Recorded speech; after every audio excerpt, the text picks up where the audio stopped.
Mina olen selline suur põlisrahvaste huviline,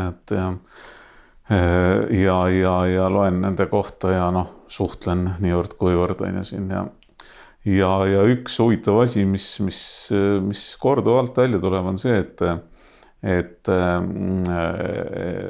nii lapsi kui üldse kõiki inimesi peetakse sisuliselt nagu sünnist saadik nagu täielikult autonoomseks või täielikult nagu vabal tahtel toimivateks. Ühesõnaga, millest see väljendub, on see, et see on nagu täielik tabu tihtipeale, et kedagi nagu sundida midagi tegema. Isegi nagu väikseid asju.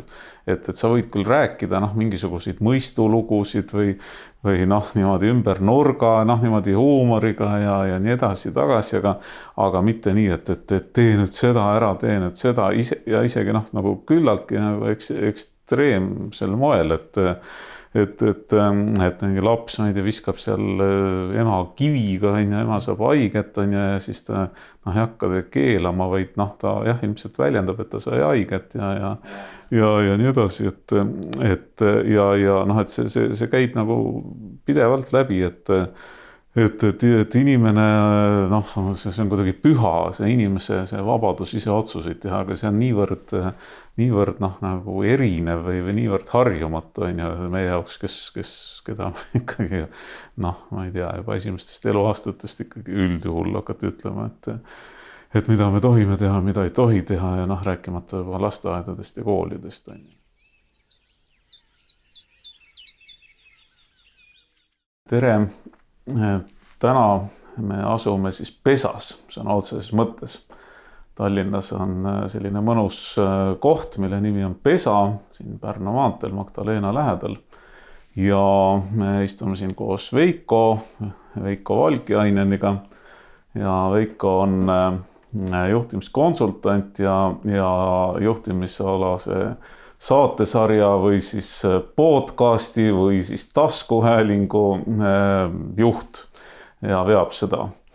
Ja arusaadavalt räägime siis täna ühistarkusega juhtimisest. Aga alustame siis jälle algusest, et Veiko räägib natukene, et kuidas sa siis ikkagi jõudsid sellise teema nagu juhtimine juurde ja just sellest konsultandi või ütleme siis sellest vaatenurgast, et mitte, et sa ise ei juhi tohutut organisatsiooni vist hetkel veel, aga et just nagu ütleme juhtimise, vaatlemise, nõustamise, konsulteerimise vaatenurgast. Kõigepealt aitäh, Toomas, et sa kutsusid mind, et väga armas sinuga siin juttu vesta ja ma tean, et meie eelmistest vestlustest, muide me oleme sinuga ka ju podcasti teinud. Absoluutselt, mul on see meeles. Absoluutselt, see oli väga äge ja soovitan kõigil kuulata, kes ei ole kuulanud. Et mul on kindel arusaam ja veendumus, et meil on väga palju ühishuvisid ja ühisosi, et selles mõttes on tore täna sinuga siin vestelda. Aga et kuidas ma juhtimise juurde jõudsin, et ma olen tegelikult kogu oma karjääri, ütleme siis 20+ aastat toimetanud ühel või teisel moel juhtimise valdkonnas. Eelkõige juhtide arendamise ja juhtimise arendamise valdkonnas on nagu personali siis funktsioonis seal erinevatel ametikohtadel, aga see läbiv joon või selline punane niit on alati olnud, et meeskondade ja juhtide arendamine. Aga mida sa õppisid? Kas see oli ka juhtimisega seotud? Või? Oli kusjuures, ma õppisin psühholoogiat, mu baasharidus, kõrgharidus on psühholoogia, aga spetsialiseerumisega organisatsioonipsühholoogiale. See on ju otseselt seotud. Ja. Nii et selles mõttes mul on haridus ka sellega seotud. Ja hiljem ma olen käinud õppimas, täiendamas ennast psühhoteraapiaga. Seal ka tegelikult on olnud nagu võimalus juhtidega tööd teha. Ja siis veel coachingut õppinud, mis on siis samamoodi tegelikult kasutatav siis üks-ühele juhtidega töös. Nii et täna ma toimetan koolitajana ja toimetan coachina. Lisaks ma õpin Tartu Ülikoolis, ma läksin ülikooli tagasi. See on väga kasulik. Nii, ma läksin doktorantuuri juhtimist õppima. Nii et juhtimine jälle, ja seal ma muidugi keskendun siis lemmikteemale isejuhtivad organisatsioonid, mis ilmselt on täna ka meil siis nagu põhisiuke fookus, eks ju. Ja ma olen näinud, ma ütlen, et nagu miks mind juhtimine teemana nii palju kõnetab, ongi see, et ma olen näinud, mismoodi üks või teine juhtimisstiil, juhtimisviis mõjutab mitte siis ainult neid inimesi, kes seal tiimis on, vaid et hakkab mõjutama tegelikult laiemalt kliente, hakkab mõjutama nende inimeste isegi, ma ütleks nagu eraelu, eks ole, kes seal tiimis on, rääkimata siis sellest laiemast organisatsioonist. Et selles mõttes nagu, ma arvan, et juhtide üks teema on see, et nad ei teadvusta, kui suurt mõju nad tegelikult omavad üldse laiemalt, mitte ainult oma organisatsioonis, vaid tegelikult nende inimeste eludele laiemalt. Väga hea tähelepanek. Aga siis lähmegi kohe asja juurde sellest otsast, mille sa kätte andsid nagu edasi, et ühes saates me rääkisimegi, et kui hästi mustvalgelt organisatsioone siis kaheks jagada, ma rõhutan, et väga mustvalgelt, aga ikkagi, et siis sellised nagu püramiidsed korporatsioonid või ka sõjavägi või ka kirik või ka võib-olla mingid ministeeriumid, et kus siis püramiidi ehk siis üldjuhul mingisuguse pilvelõhkuja tipus on siis üks tavaliselt mees, üksikutel juhtudel ka naine, ja tema põhimõtteliselt saab ikkagi nagu teha kõiki otsuseid, et omab nagu suuresti võimu. Muidugi, et seal on alati nüansid ja erandid, aga lähme niimoodi lihtsustatult edasi. Ja et siis on siis need püramiidi erinevad tasemed, on ju, siis, kus siis alumine allub, on ju, ülemisele. Eesti keeles on ka see väga selge sõna, on ju, alluma ehk tõenäoliselt all olema. Aga sellist sõna nagu ülluma ei ole. Ja siis ütleme, et siis teine äärmus ongi siis täielikult isejuhtiv organisatsioon, mille näiteid on nii ajaloost kui tänapäevast omajagu, et kus nagu ühte juhti või ühte pidevat juhti ei olegi, aga organisatsioon toimib ja täidab mingisugust eesmärki, ehk siis on tõhus ja teeb midagi.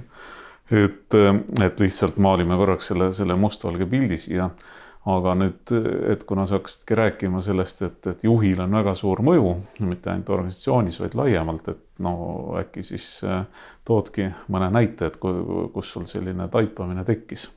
Ja, ma olen lihtsalt näinud, et nüüd ütleme, ma toon ka mingisuguse mustvalge näite, et mõned juhid drive'ivad ennast sellise tohutu rahulolematuse pealt näiteks.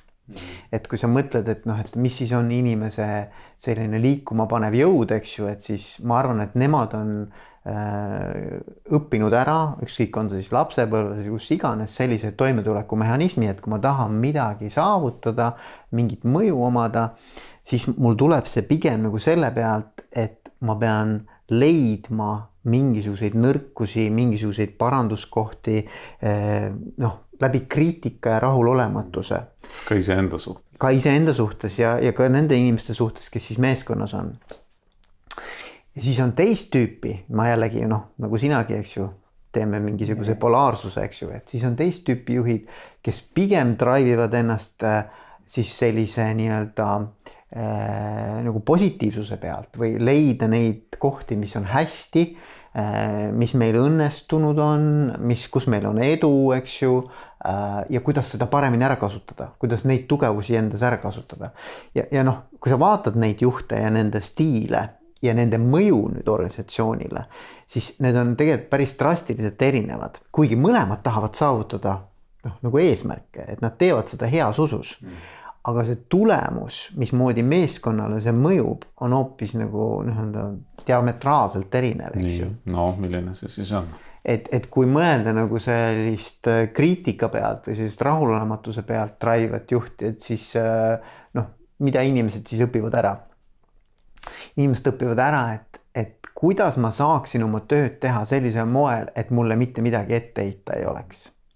Ehk et nad hakkavad nagu vaatama oma tööd ja oma tegevust läbi selle, et jumala eest kuskilt mingit nõrkust või mingit viga või eksimust välja ei jookseks.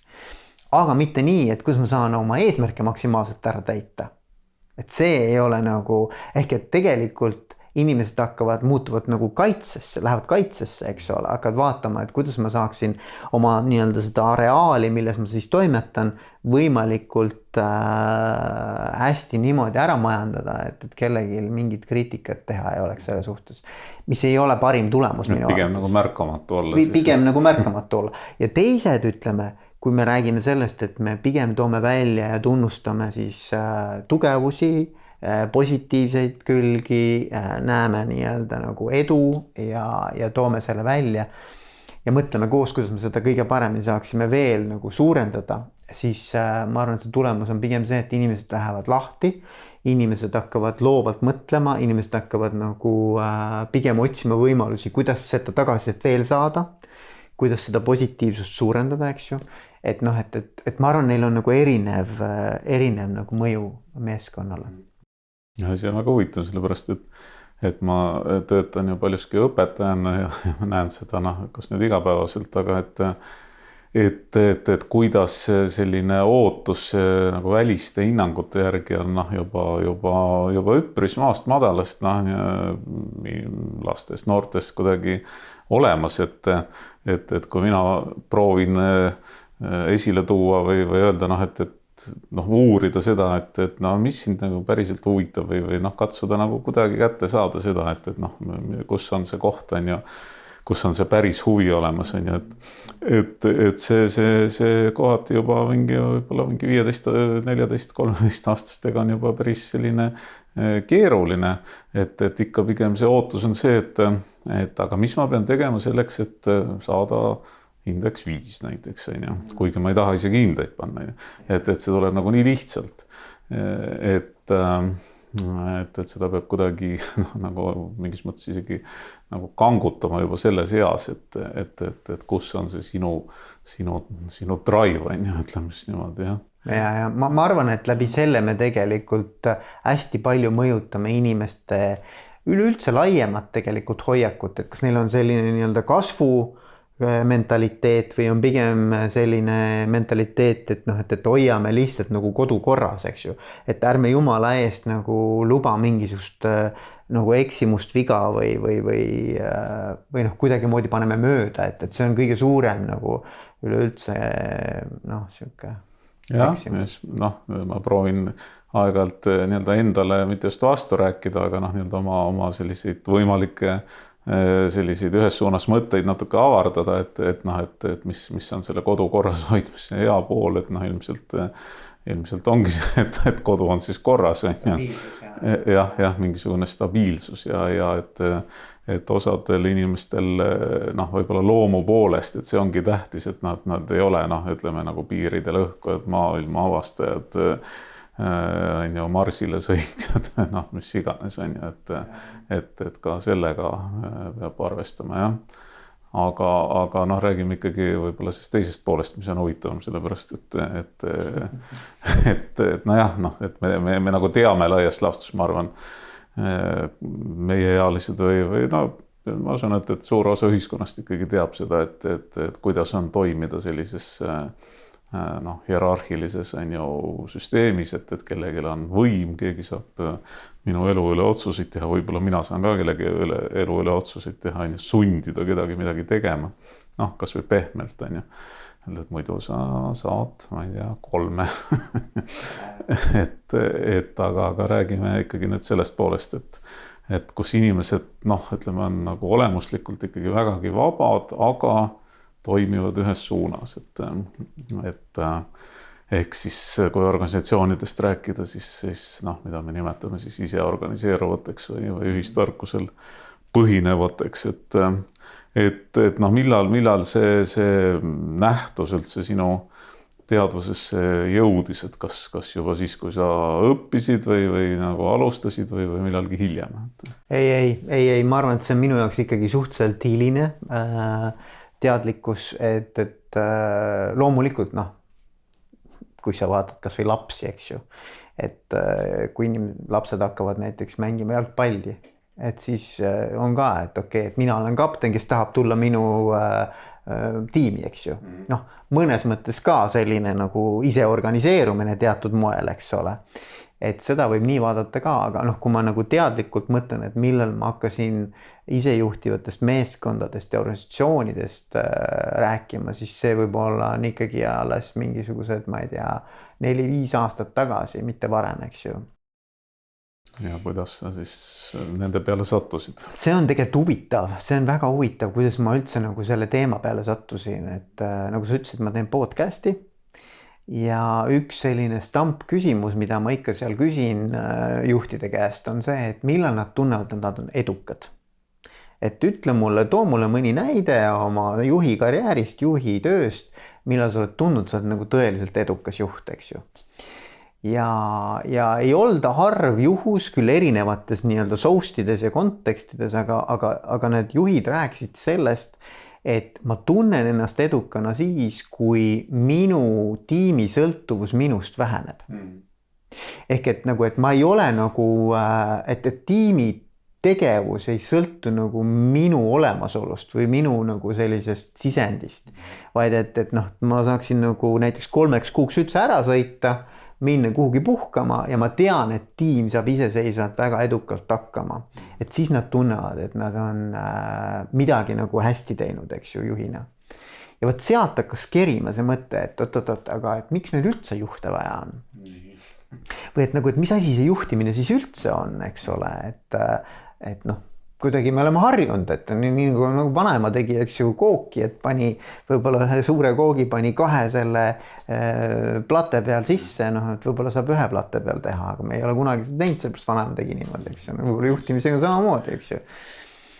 Et ja sealt nagu mul selle kirjanduse, selle teema vastu nagu suurem huvi nagu sai alguse, et ja noh, nüüd siis ma püüan seda teemat edasi arendada, et no väga huvitav, et ühesõnaga jah, et sa jõudsid kohe sellise tuumküsimuseni, et mis on juhtimine, kui juhti pole nagu mingitel juhtudel vaja üldse, jah. Aga hästi, et noh, mis sa siis hakkasid avastama peale neid selliseid tuumakaid küsimusi. Sa mõtled siis nagu isejuhtimise kohta? Just. Ja. Et üks harjutus, mida ma ka siis oma koolitustel ikka lasen juhtidel teha, on see, et nad panevad kirja kõik teemad, millega nende meeskond siis pöördub nende poole. Ükskõik, mis teemad need on. Pane kõik teemad kirja, eks ole. Saad mingi listi teemasid. Ja siis ma lasen ära märkida, et märgi ära nüüd, et mis on need teemad, mille puhul tegelikult seesama meeskonna liige või meeskond saaks ise tegelikult hakkama. Pole sind tegelikult vaja. Nad suudavad ise selle ära lahendada. Ja tegelikult, kui sa siis nagu vaatad seda listi, siis päris suur osa nendest teemadest langeb sellesse kategooriasse. Siis mu küsimus on, et aga miks nad tulevad üldse sinu juurde? Mis see teema on? Ja noh, siis tulebki välja, et seal on ikkagi mingisugune sisse käidud rada, mis on noh, siukene saan oma tabroo või oma hea nii-öelda nõusoleku, eks ole, mingisuguse rohelise tule, eks ju, et noh, juht on ka sellele ikkagi hea öelnud, et siis ma tunnen kuidagi kindlamalt, et jah, kuigi seesama inimene, kes siis juhi poole pöördub, tegelikult annab talle selle vastuse. Et ta ei küsi ta käest, tegelikult ei nõu ega mingisugust tarkust, vaid et ta lihtsalt tahab saada nii-öelda kummitemplit, et jah, see on okei, on ju. Et siis sa saadki aru, et see juhtimisfunktsioon võib-olla on nii mõneski situatsioonis pigem selline formaalsus, et meeskond ja meeskonnaliikmed on ise võimelised suure osa tegelikult sellest juhtimisest ära tegema.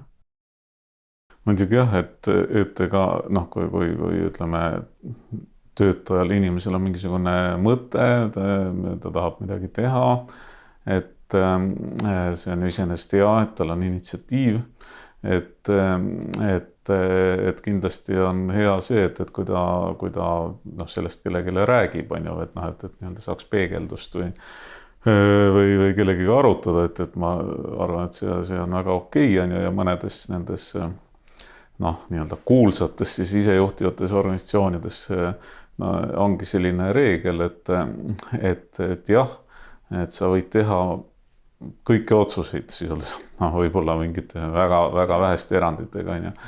Mõnedel juhtudel on see nii radikaalne, et sa võid teha nagu kõiki otsuseid.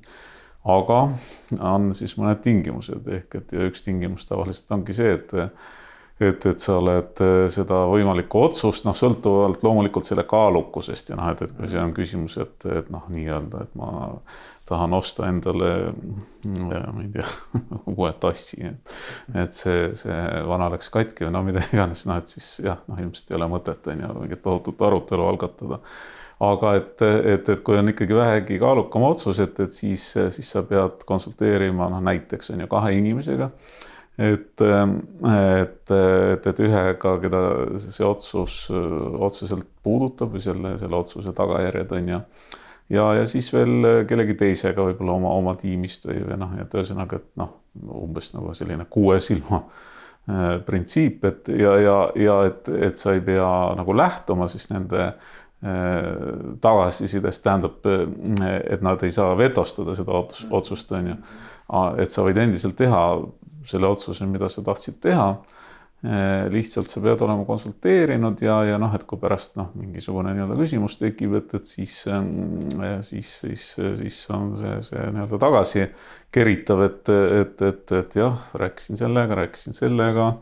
Nemad ütlevad, jah, rääkis minuga, on ju, et oli selline vestlus, aga see ei ole ka mitte nii, et tuleb mingi uurija uurima, mis juhtus, vaid et see, et kui see otsus, noh, ütleme suures plaanis osutus mitte kõige paremaks, et siis leida ikkagi üles õppimise koht sealt, on ju. Ja mulle hästi see sümpatiseerib see holakraatia, mis on siis üks mudeleid, eks ole, isejuhtimise mudeleid. See viis, kuidas nemad lahendavad ka neid küsimusi, et kui sa teed, noh, seal on ka kuldne reegel, holakraatia kuldne reegel, mis tegelikult ütleb seda siis, et oma rolli nii-öelda piires võid sa teha ükskõik millise otsuse või käituda ükskõik mil moel, kui see toetab selle rolli eesmärgi täitmist. Ja seal on siis veel üks nüanss juures, et ta ei lähe vastuolu ühegi teise kokkuleppega, mis varasemalt tehtud on.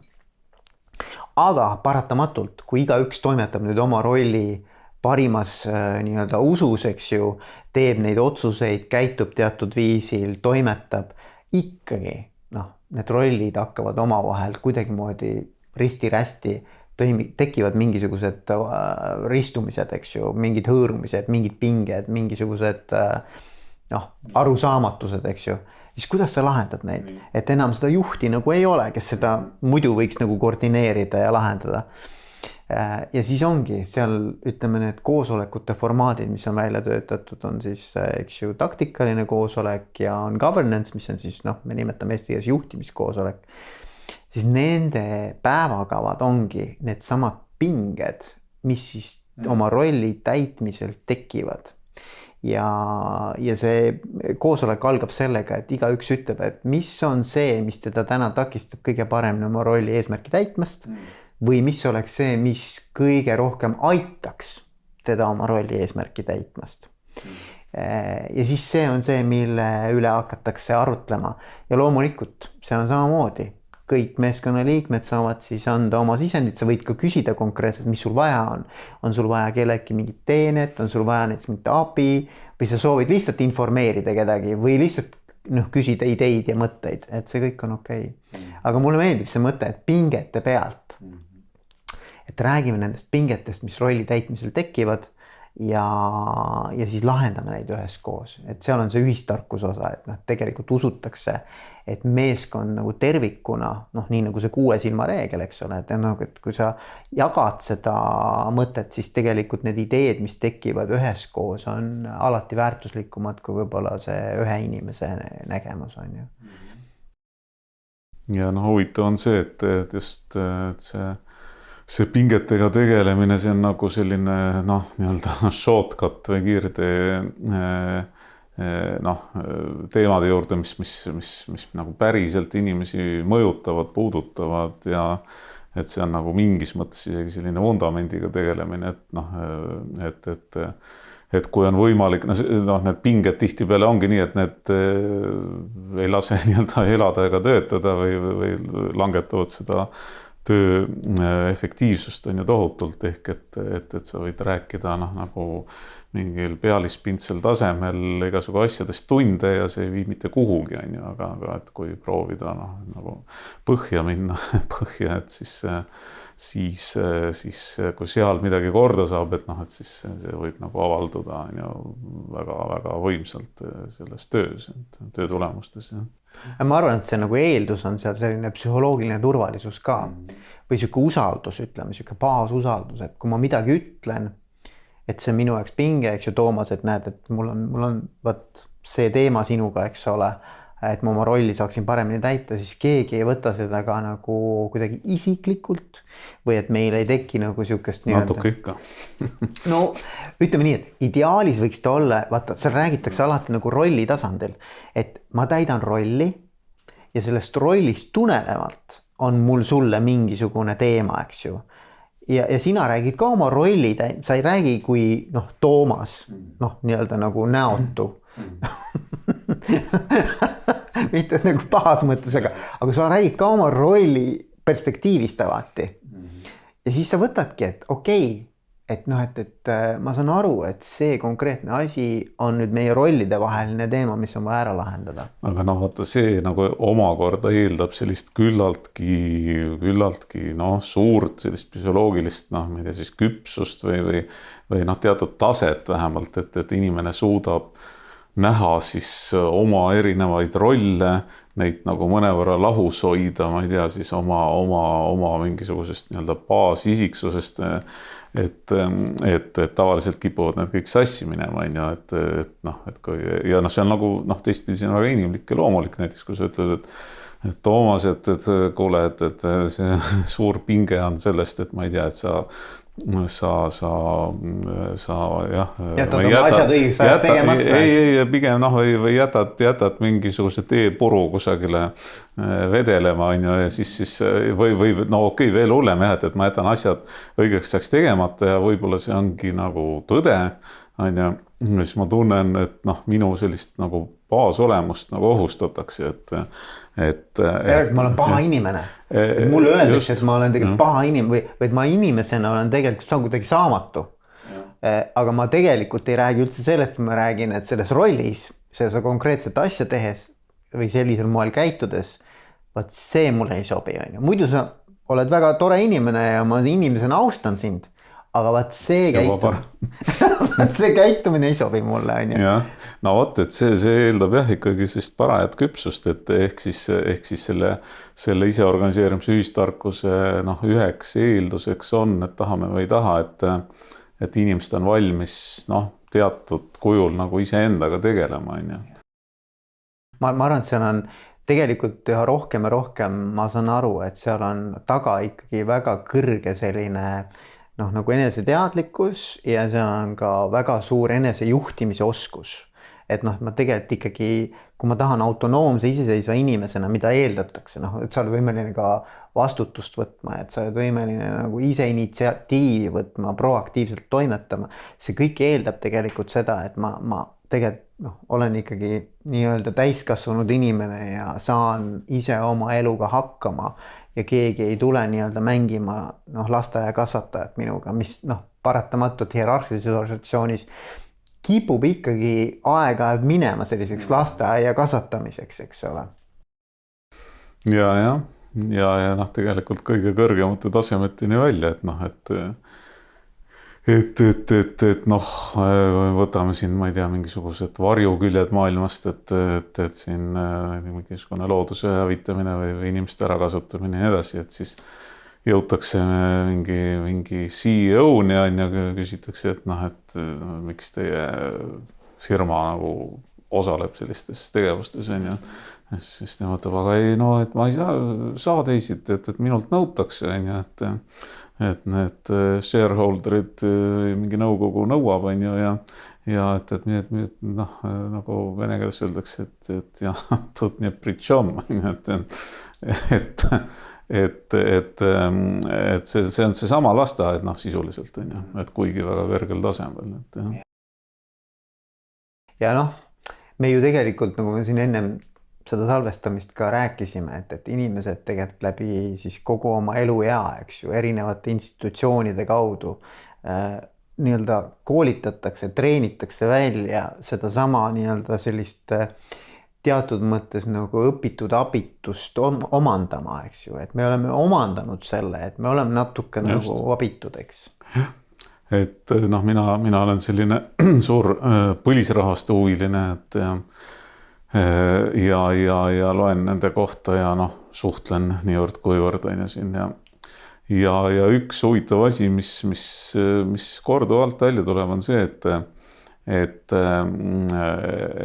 noh, nii lapsi kui üldse kõiki inimesi peetakse noh, sisuliselt nagu sünnist saadik nagu täielikult autonoomseks või täielikult nagu vabal tahtel toimivateks. Ühesõnaga, millest see väljendub, on see, et see on nagu täielik tabu tihtipeale, et kedagi nagu sundida midagi tegema. Noh, isegi nagu väikseid asju.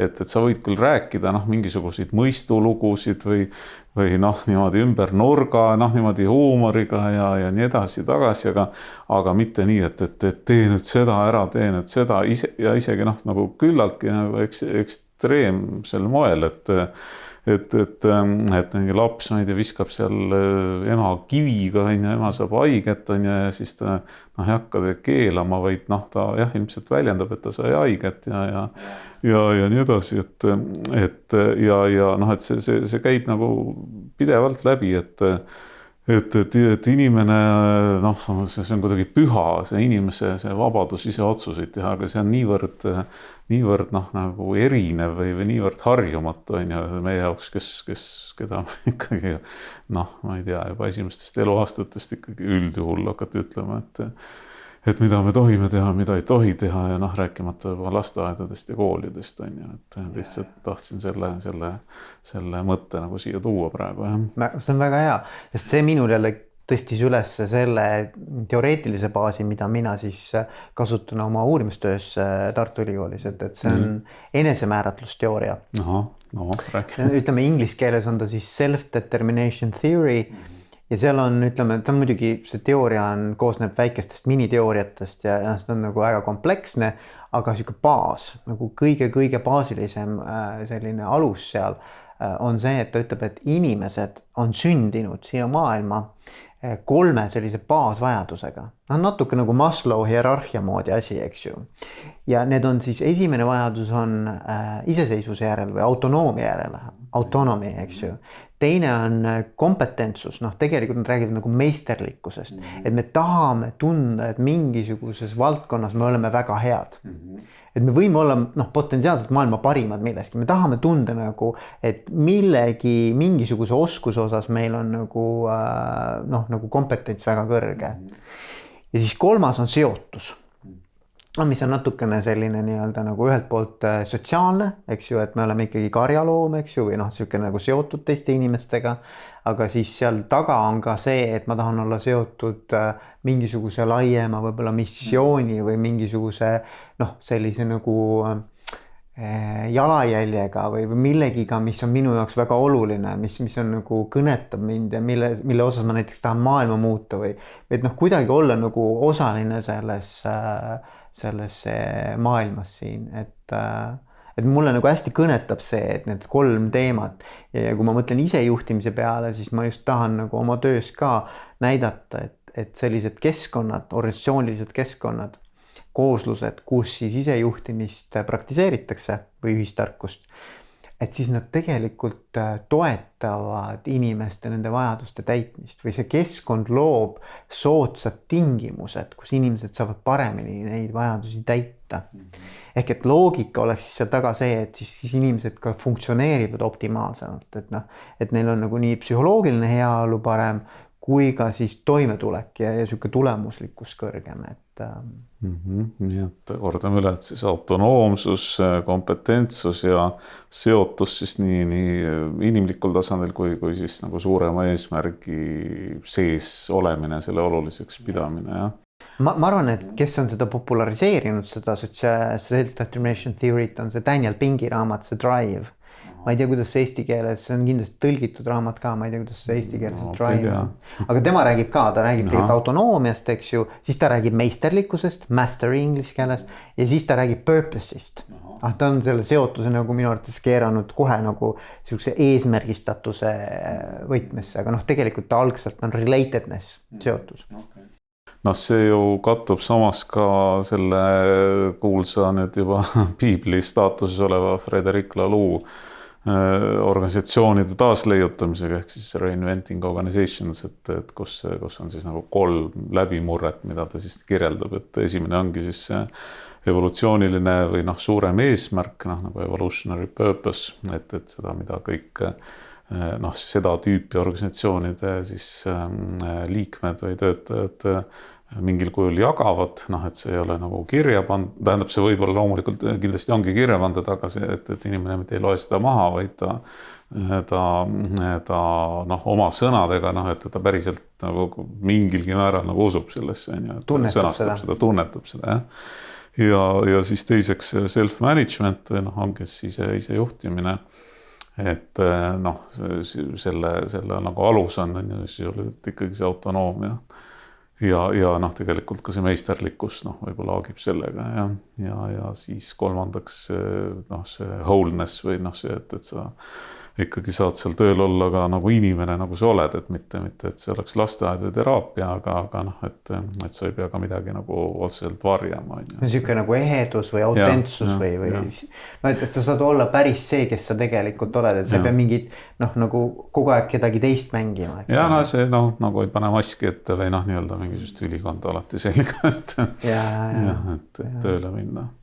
Mulle väga sümpatiseerib ja need haakuvad väga hästi minu arvates omavahel ka samamoodi. Nii, vaatan peal kella, et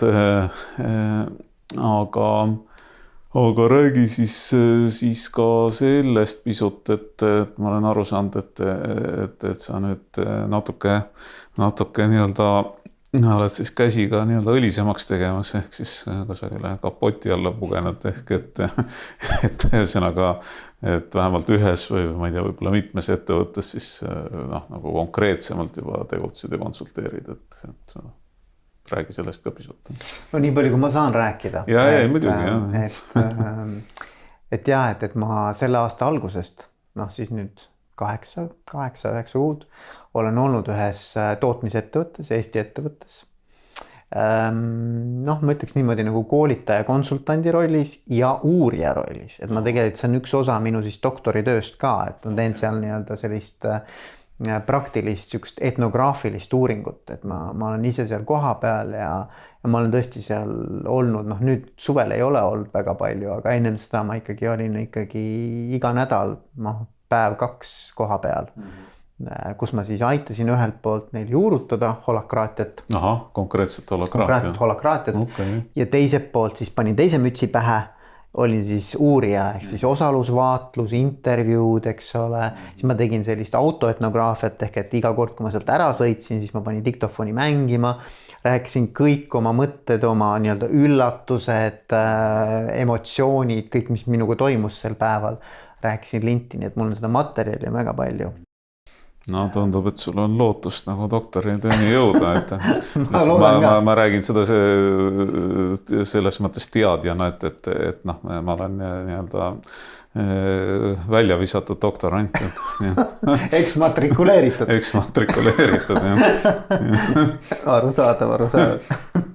Aga see kõlab nagu tõsiselt, mis sa teed. Et see kõlab päris asjana.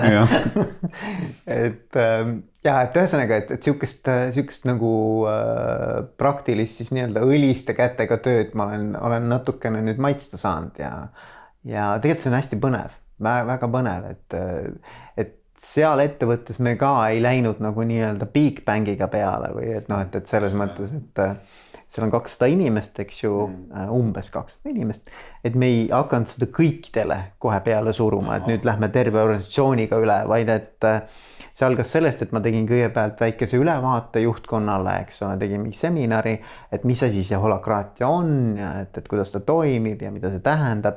Ja siis juhtkonna liikmetest siis tehti need tiimid, et kes tahab ise omal soovil, eks ole, kellelegi ei sunnita peale.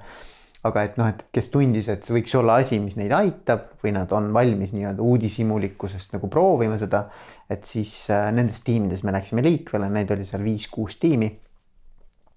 Ja juhtkond ka muidugi siis ise, eks ju. Ja siis me hakkasime toimetama, ma hakkasin igas tiimis käima, tegime neid samu koosolekuid, hakkasime õppima, mis asjad need pinged on ja kuidas me neid väljendame, eks ole. Kuidas me neid lahendame, seal on väga selge koosolekute struktuur, seal ei ole niimoodi, et noh, et vaatame me, kuidas me nüüd pingeid lahendame, vaid et seal on ikkagi väga selge selline skript ette antud, eks ju, et kuidas seda tehakse. Ja ma arvan, et seal on põhjus ka, et see struktuur annab tegelikult võimaluse ikkagi jõuda mingi tulemuseni, et noh, muidu see võib minna täiesti karata käest see arutelu, et seal võib niimoodi nagu joosta ära, et ma arvan, et see on väga hea. Ja siis erinevad tiimid on nüüd liikunud erineva kiirusega, mõned on väga eesrindlikud, oleneb kusjuures väga palju sellest, kes seal endine nii-öelda see siis manager oli, eks ju, et kuidas tema selle vastu võtnud on, et kui tema üldiselt on nii, et kui tema on ise suur selline champion ja suur entusiast, siis üldiselt on see ka palju paremini edasi liikunud, kui juht ikkagi ise on sihuke, noh, algus oli küll nagu väga niisugune huvitav ja uudishimulik, aga noh, tead, ausalt öeldes ma ikkagi päris hästi sellega ei haaku, et noh, siis ta on ka jäänud kuidagi virelema, eks ju, et aga mis on tore, on see, et noh, minu enda nagu äraolekul seal suvel ikkagi mingisugused väga selged sellised noh, nagu initsiatiivikamad arvamusliidrid on kokku tulnud, hakanud ise seda asja ajama. Ehk et ta on hakanud nagu oma elu elama, kogu see protsess, mis ongi selle mõte tegelikult. Et ta ei saa nagu minust sõltuda, eks ole, et noh, tegelikult peaks see hakkama ise organiseerumine, võiks ka siis nagu hakata nagu ise oma seda sellist nii-öelda rakendamist leidma seal. Ja tegelikult on väga äge, noh, mida inimesed ütlevad, eks ju, ütlevad selgelt seda, et kõik inimesed saavad nüüd oluliselt rohkem sõna. Ehk et üks asi, mis selgelt välja joonistus, on see, et enam see ei ole nagu juhi keskne, vaid et iga rolli täitja on palju suurema sellise share of voice, noh, kuidas öelda siis, et osalusega, et see on ka selle koosolekute struktuuri üks minu arvates nagu väärtusi ja benefite, et ta annab igale meeskonna liikmele võrdse kaalu, eks. Korraks segan vahele, kuna see on oluline, et holakraatis on ka ikkagi niimoodi, et siis, et mingil hetkel koosolekutel kasutatakse seda ringi formaati või juutupulga ringi, ehk siis, et kõik saavad, kui nad tahavad midagi öelda. Enamus nende koosolekute nii-öelda struktuuri osi ongi ringi meetodil. Mõned on sellised popcorn style, ehk et kellel iganes tuleb midagi, ta võib kohe öelda, et ei pea ootama mingit ringi ära, eks ju. Ja mõnikord tehakse mitu ringi. Et kui mingid asjad ikkagi veel kerkivad üles, eks ole, pärast esimest ringi, et siis saab veel mitu ringi teha, eks ju. Et see on õige jah, et ringi meetodit kasutatakse. Ja teine asi, et inimesed ütlevad, nad saavad ikka päriselt nagu oma asjadest rääkida. Et nagu, et need teemad, mida ka tõstetakse, et need on nagu, need ei ole nagu sellised noh, ninnu-nännu sellised pealiskaudsed teemad, vaid et noh, päriselt, mis mind tegelikult, ma ei tea, on see siis häirib või nagu tekitab minus mingisuguseid noh, mingid hõõrumist pingeid, eks ju, et ma saan nendest asjadest rääkida. Et minule on see väga-väga suur nagu positiivne tagasiside minu arvates, et noh, see näitab seda, et seal on noh, mingisugune ausus, mingisugune ehedus tekkinud, eks ju, mis on ka selle asja mõte, et inimesed saaksid päriselt õigete nimedega, õigete terminitega asjadest rääkida. Kas see on nüüd laienenud või noh, ütleme, et sa ütlesid, et alustati noh, ütleme juhtide tasemel, et on siis veel töötajaid nagu liitunud nende ringidega? Seal on niimoodi, et juhtkonnas valiti välja need tiimid, kus siis hakati juurutama ja need ei ole ainult juhid. Et ikkagi, et nagu selles mõttes, et juhtkond eraldi oma tiimina, eks ju, rakendas seda, pluss siis veel 5-6 tiimi üle organisatsiooni, ehk et see tähendab seda siis, et nemad läksid ikkagi nagu siis spetsialistide tasandini välja. Tootmis veel mitte. no ma ütleks niimoodi, et noh, et pigem ikkagi nagu back office ja kogu see pool, kuigi seal on ka insenerid sees ja projekteerijad ja kogu see seltskond, eks ju, sihuke tehniline seltskond. Aga ma ei ütleks, et ta nüüd nagu päris keevitajate ja siis nii-öelda nagu selliste noh, võib-olla nagu sihuke halli ja tsehhi inimesteni jõudnud on, et pigem on ta jäänud ikkagi sellise, ütleme, hallollusega rohkem tööd tegevate inimeste valdkonda. Ja, ei no ega seal ei olegi noh, nagu selliseid nagu otseselt mingit reegleid või standardeid, et noh, et ja kui see on õppeprotsess, et siis paistab, kuhu jõutakse. Ja üks oluline väärtus veel, mida see on toonud, et noh, et holakraatia drive'ib tegelikult ju selguse pealt, et mis on selle iga rolli eesmärk, et noh, ühelt poolt organisatsiooniline eesmärk, siis iga tiimi eesmärk ja siis iga rolli eesmärk. Ja selleks on omaette tarkvara, mis on seal kasutusele võetud. Iga roll, iga tiim on ära defineeritud, kõigepealt eesmärgistatud, eks ju, kõik näevad üle organisatsiooni, mis on selle rolli eesmärk selles ettevõttes. Pluss seal on ka konkreetsed nagu vastutusvaldkonnad, et mille eest see roll vastutab, mille eest see tiim vastutab, pluss ka siis noh, ideaalis mõõdikud, noh, need võib-olla ei ole kõigil, eks ole, aga et tegelikult peaks olema ka mõõdikud küljes. Ehk et väga selge arusaam, et kuidas meil on nagu eesmärgid jaotunud üle organisatsiooni, kuidas see kõik kokku jookseb joondatuna siis organisatsioonilise eesmärgini ja ka väga selged nagu sellised nagu verstapostid, et kas me liigume õiges suunas ja piisava kiirusega.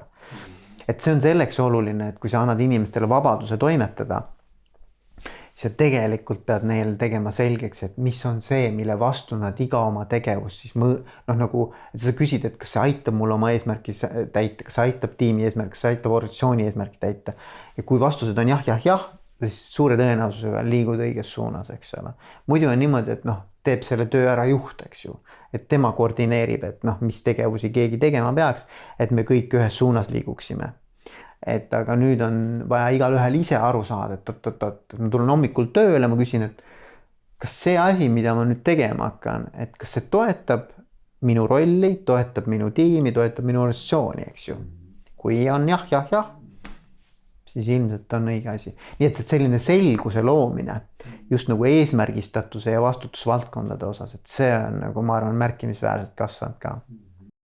Kas ma või pärast küsin, et kas seal ettevõttes ka sellise suure eesmärgi ka selle sõnastamisega nagu tegeleti, et noh, ütleme, et niimoodi vaikimisi, noh, üks võimalik eesmärk on ju, et omanikele kasumi teenimine, noh, et see noh, nagu ei kõla väga inspireerivalt, ütleme sellises isejuhtivusorganisatsioonis, et kas seal nagu tegeleti sellega, et noh, et see noh, on ka praktiline samas, et kui ma pean oma tegevusi kuidagi noh, millegi suhtes nagu võrdlema, et kas see nii-öelda kompass, et kas see on õiges suunas või mitte, et siis midagi peab olema.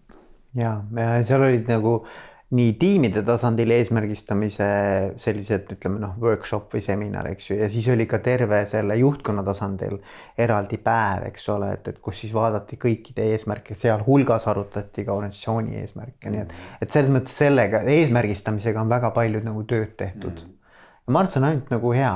No, absoluutselt, jah. Ja noh, see võib-olla peaks ikkagi natukene holakraatiast rääkima, et me siin loobime seda sõna, aga et noh, mina tean holakraatiast suhteliselt vähe, küll aga mõnevõrra tean on ju sotsiokraatiast, millel siis minu teada holakraatia nagu baseerub, jah. Aga räägime, katsume kuidagi lühidalt lahti rääkida, et kuigi seda on võib-olla keeruline nii-öelda rääkida, aga et mis asi see holakraatia ikka on? No ma püüan. Jah. Eks anna oma sotsiokraatiline vaade veel sinna otsa. Et kui ma holakraatiat nagu kõige lihtsamal viisil kuidagi püüan ka nendele inimestele, kes üldse midagi ise juhtimisest ei tea, lahti rääkida, siis ma alati nagu rõhutan ühte nagu sihukest üliolulist väljendit, et mis on siis, et on hajutatud nagu võimusuhted või et distributed authority on kõige olulisem nagu märksõna ehk et ei ole olemas sellises holokraatilises organisatsioonis ülemuse ja alluva suhteid, et see suhe on nii-öelda nagu kaotatud sellisel moel, nagu meie teda teame, eks ju. Seal on küll tiimides olemas sellised rollid nagu circle lead, circle on siis tiim nagu ring, eks ju. Ja nagu lead on olemas selline roll, default roll, noh, by default on selline olemas kohe holokraatias, aga ta ei ole üldse, teda ei saa võrdsustada nagu siukse tavapärase manageri rolliga või siukse juhi rolliga. Et tal on teatud funktsionaalsused, mis on sarnased, ütleme seal, aga noh, ta on oluliselt kitsam roll. Ja mis see annab, kui meil ei ole enam sellist ülemuse alluva suhet, siis see tähendab seda, et see otsustamise ja võimu selline kese on viidud kõige madalamale rolli tasandile, sest et iga roll on saanud nagu õiguse otsustada oma tegevuse üle. Nii nagu me rääkisime, see kuldne reegel, eks ole, et kui ta aitab sul teha neid tegevusi, mis viivad sind eesmärgil lähemale, siis see otsus on, sa võid ise seda teha, eks ju. Nii et see on kõige olulisem. Kas tähendab, on niimoodi, et üks roll, üks inimene või on seal mingid variatsioonid? Seal on variatsioonid, et seal on niimoodi, et rolli mõiste ei lähe kokku mitte ametikoha mõistega. Et noh, kui me mõtleme ametikoha peale näiteks, et noh, mina olen võib-olla kõige rohkem oskan rääkida personali juhtimisest, eks ju, et võtame personalijuht, siis kui otsitakse personalijuhti, siis sa näed, et seal on öeldud, mis kõik need erinevad nii-öelda tööülesanded on, eks ju, personalijuhil. Tavaliselt sa saad kaasa igavese hunniku oma ametikirjeldusega, mis need kõik asjad on, mis sinuga, nii kui sa ameti vastu võtad, saad kohe kaasa mingi hunniku ülesandeid, eks ole. Ja nagu põhimõtteliselt see peaks olema siis täiskoht, et see võtab kogu su nii-öelda 8 tundi tööpäevast ära. Holokraatias nüüd see personalijuhi ametikoht võib tähendada, ma ei tea, 10 rolli. Ehk et need rollid on nagu tükkideks löödud või see ametikoht on tükkideks löödud rollidesse ja see nii-öelda unit on siis nagu tööülesanne. Üks tööülesanne võib juba tähendada eraldi rolli. Ei pruugi, aga võib. Ehk et sellise loogika alusel, et mis on siis need kompetentsid selle konkreetse ülesande täitmiseks, see on siis rolli nagu defineerivaks selliseks jooneks, et noh, et kompetentside kaupa, sest et noh, paratamatult, kui sa võtad personalijuhi rolli, siis noh, mõnes asjas oled sa väga hea, sest see on sinu kompetents, eks ju, mõnes asjas väga kehva, aga sa saad selle kaasa, sellepärast, et sa oled personalijuht. Teed seal, ma ei tea, 1/3 neid ülesandeid, teed suure kire ja vaimustusega, armastad oma tööd ja siis ülejäänud, oi jumal, saaks neist lahti, eks ole. Aga holokraatias ongi see, et püütakse kokku viia sinu loomuomased tugevused ja kompetentsid siis nende rollidega. Ja sul võivad olla rollid väga erinevates üksustes, erinevates tiimides. Noh, näiteks, et oled seal, ma ei tea, raamatupidaja, eks ole, teed raamatupidamistööd. Teine roll on näiteks, et oled kuskil turunduses ja teed mingeid üritusi, sest see on sinu nagu kirg, eks ole. Noh, et selles mõttes sa võid olla väga erinevates rollides üle organisatsiooni erinevatesse tiimidesse kuuluda. Okei. Nii, et meil on rollid, mis koosnevad tööülesannetest, siis on ringid ehk siis tiimid. Korraks võib-olla peatame, et mis see ring või tiim ikkagi, mis loogika alusel ta nüüd tekib? No võtame siis täitsa algusest, eks ju, et ütleme, et on ettevõtja, asutaja, kes on üksinda, ütleme, ta hakkab üksinda siis ettevõtjaks ja peab ju põhimõtteliselt kõiki erinevaid rolle täitma, mis iganes selle ettevõtlusega seotud on, ma ei tea, raamatupidamist tegema, müüki tegema, ma ei tea, tooteid arendama, eks ju, kõike teeb ise üksinda. Ühel hetkel ta tunneb, et kurat, ma ei jaksa enam või ei oska midagi. Mul on vaja seda inimest, kes seda rolli täidaks. Siis ta hakkab jagama oma rolli. Et noh, ma jagan mingiteks tükkideks, eks ju, võtan inimesed. Nüüd see ongi see, kuidas see üks nii-öelda circle, alguses oligi siis circle kogu ettevõtte, pooldub, eks ju. Ta jagab ära, annab mingid ülesanded sinna. Siis see roll hakkab omakorda jälle poolduma vastavalt sellele, kus tekivad siis mingisugused suuremad koormused või tekib mingi uus kompetentsivajadus. Et nii see ettevõte kasvab, eks ju, loogiliselt. Ehk et selle Circle'i nagu olemus on siis ikkagi koondada mingisuguseid rolle, mis on on see siis valdkondlikult või funktsioonipõhiselt või regioonipõhiselt või kuidas iganes sa siis jagad neid Circle'id, eks ju. Ja siis on ka selline keskne, mitte siis võimu mõttes, aga nagu selles mõttes, et keskne ring, et kes siis tegeleb siis organisatsiooni nagu visiooni ja nagu mingi üldjuhtimise, koordineerimise sellise asjaga, ja on nii? Nimetatakse General Company Circle on siuke ja sinna siis koondub põhimõtteliselt, sellele omakorda Circle'it üleval ei ole, tema ei kuulu nagu ühtegi Circle'isse, et tema on siis nii-öelda see kõige suurem Circle, kus kõik erinevad tiimid sees on tegelikult. Just, see on oluline, sotsiokraatias on samamoodi, et sellesse kesksesse ringi kuuluvad siis kõikide, ütleme siis valdkondlike ringide või tiimide esindajad ja isegi sotsiokraatias, et on nagu kaks veel, et üks, kes nii-öelda viib infot ja teine, kes toob, et ideaalis.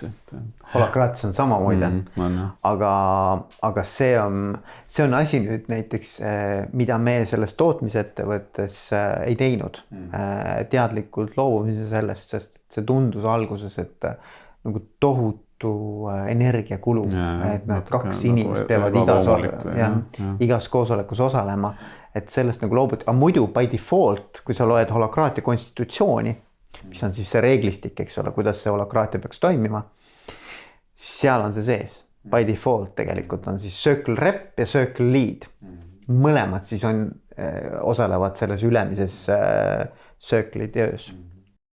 Jah, võib-olla on asi ka selles, et selle sotsiokraatia nii-öelda tänapäevaselt vormistas siis üks insener, üks hollandlane, et kes oli küll nii-öelda kogenud seda